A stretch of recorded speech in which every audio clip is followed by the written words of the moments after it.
I rarely fear the fire. What I fear is the cold.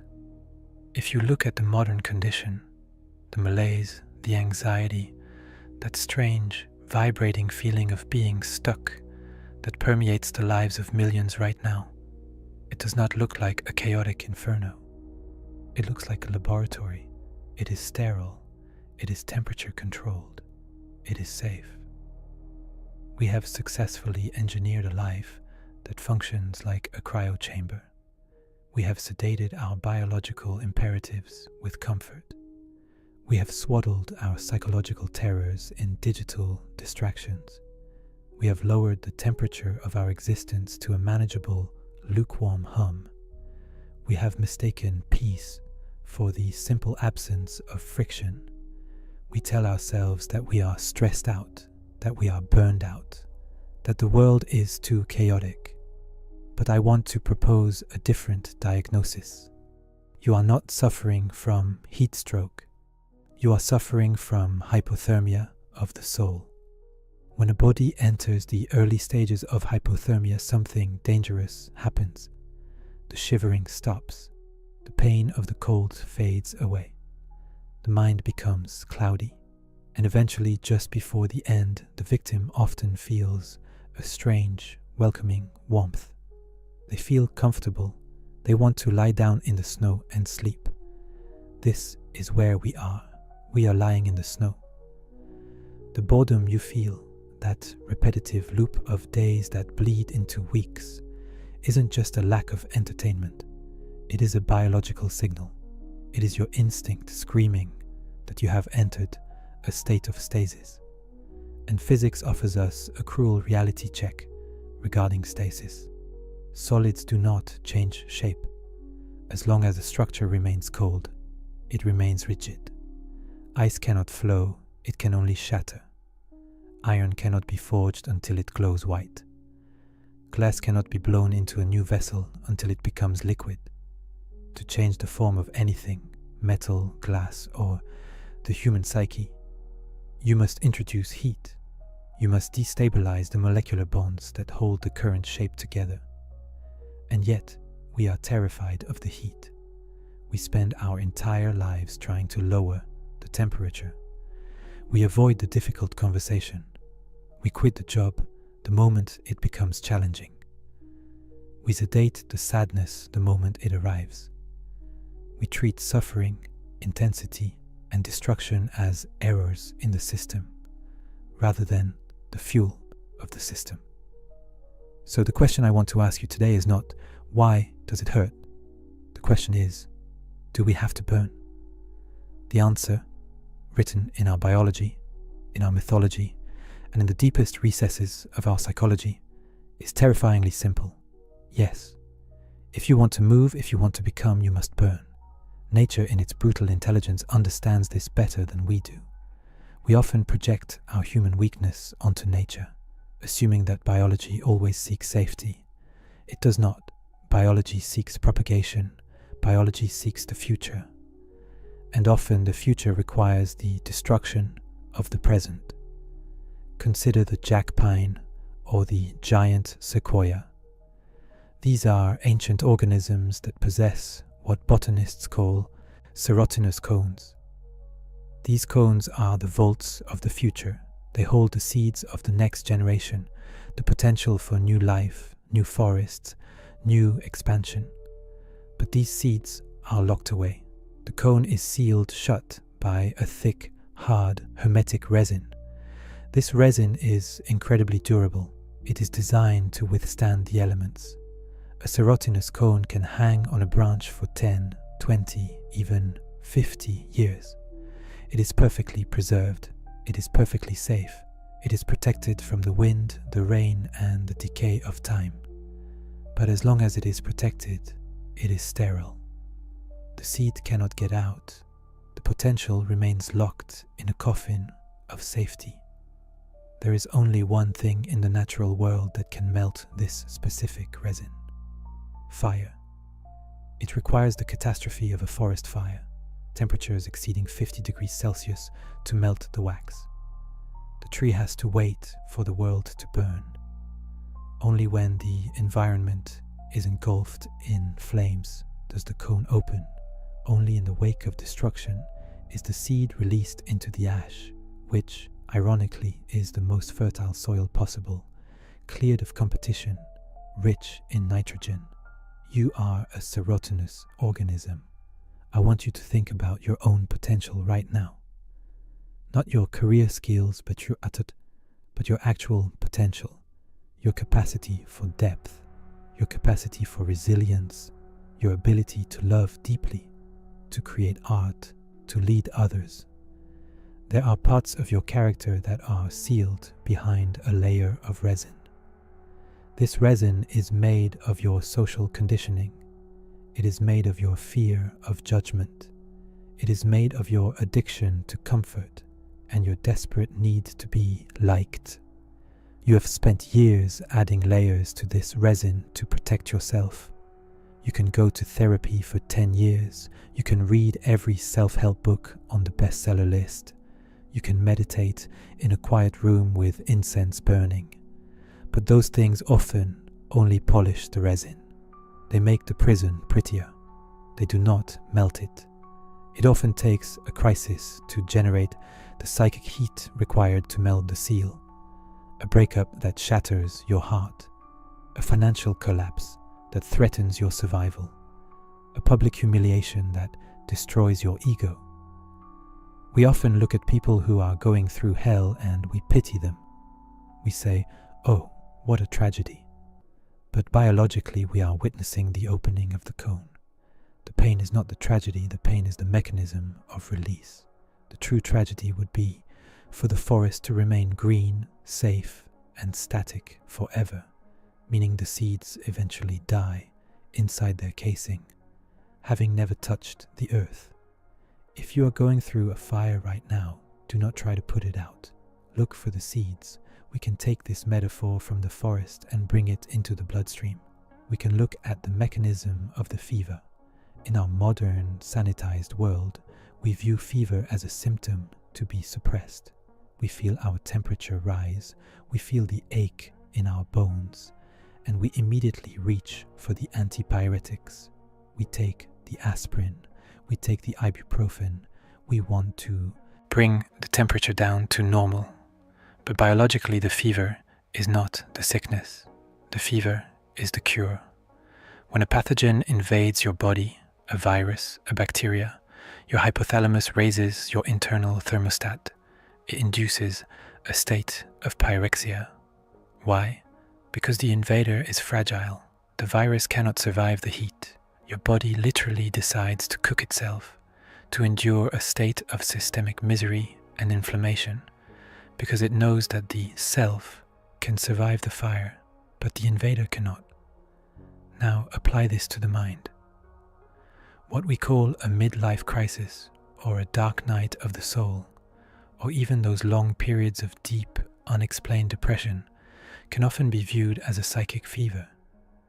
Your soul, that deep, instinctual part of you, detects a pathogen.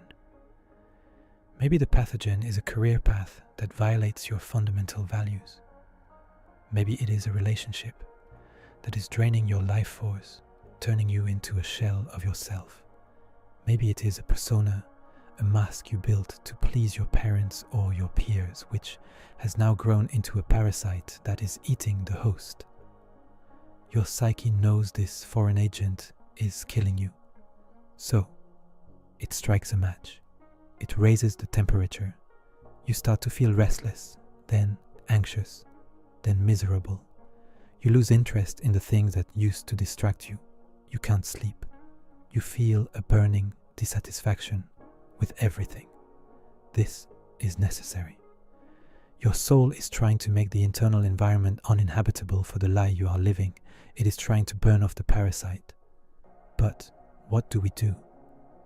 We are the aspirin society.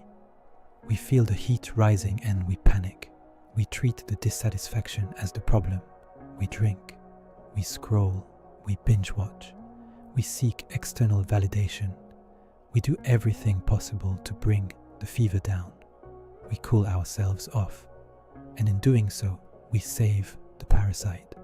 We lower the heat and we allow the infection to become chronic. We choose a low-grade, permanent sickness over a sharp, transformative fire. We choose to be functionally unhappy for 40 years rather than acutely miserable for 6 months of transformation. You must stop treating your pain as a mistake. If you are burning, it is because there is something in you that needs to die. Let it die. This brings us to the surgical knife of Friedrich Nietzsche.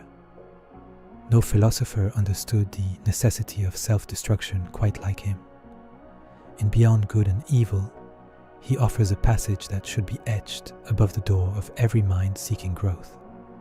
He writes, "In man, creature and creator are united. In man there is material, fragment, excess, clay, dirt, nonsense, chaos. But in man there is also creator form, giver, hammer hardness, spectator divinity, and seventh day. Do you understand this contrast?" And then he delivers the ultimatum. And your pity is for the creature in man, for that which has to be fashioned, broken, forged, torn, burnt, annealed, purified. This is the cruelty of becoming. You are not just a sculptor, you are also the marble. We love the idea of self-creation. It sounds romantic, it sounds like painting a canvas. But Nietzsche corrects us. It is not painting, it is sculpture. And to carve the statue, you must strike the stone. To forge the sword, you must put the metal in the fire and beat it with a hammer. But here is the horror.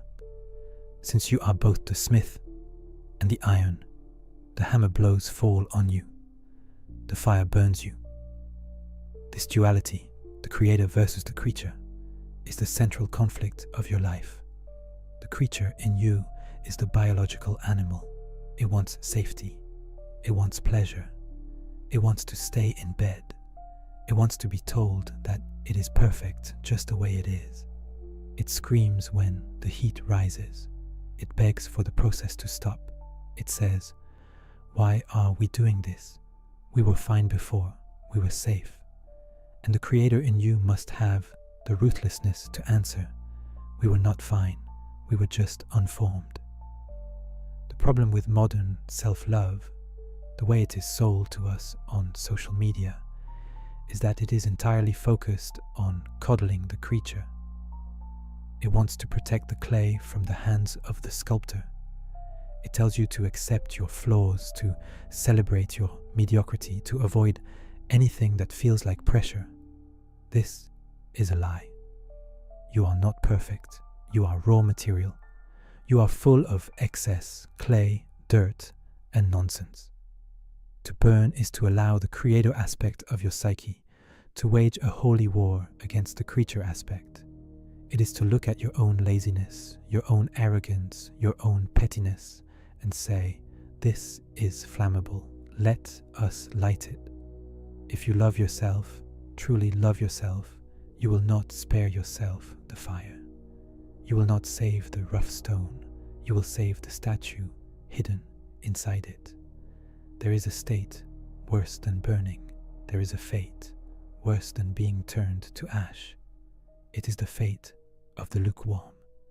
In Dante Alighieri's Inferno, before the poet even enters hell proper, he encounters the vestibule. This is a place reserved for a specific type of soul. Here dwell the souls of those who lived without disgrace and without praise.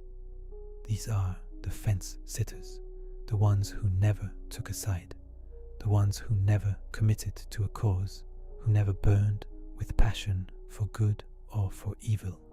They simply existed. They drifted. Dante writes that heaven drives them out, and deep hell does not receive them. Think about that horror. They are rejected by the entire cosmos. Even hell doesn't want them, because to be in hell implies you at least made a choice to be wicked. The lukewarm made no choice. They are irrelevant. Even physics abhors them. Now I must make a crucial distinction here, because words matter. I am not talking about burnout, I am talking about burning up. Burnout is a modern pathology. It is what happens when you grind your gears against a friction that serves no purpose. It is the exhaustion of the slave.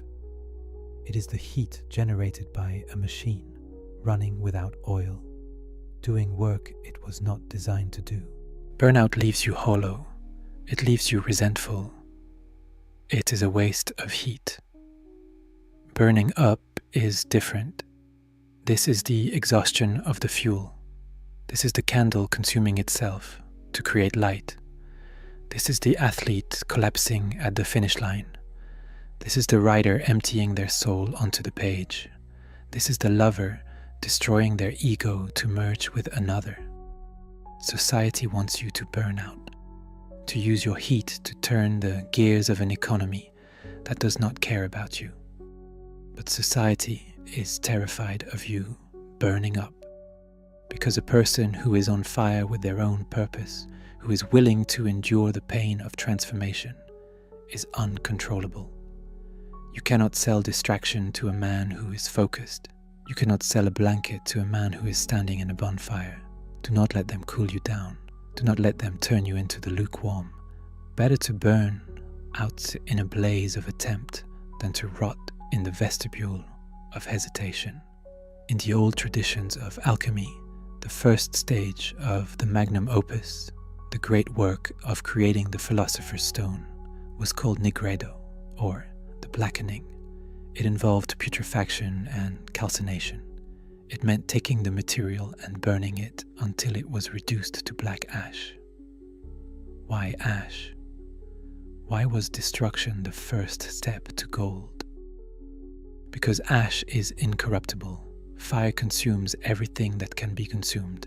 It eats the wood, the paper, the dry leaves. It eats the impurities, but it cannot eat the ash.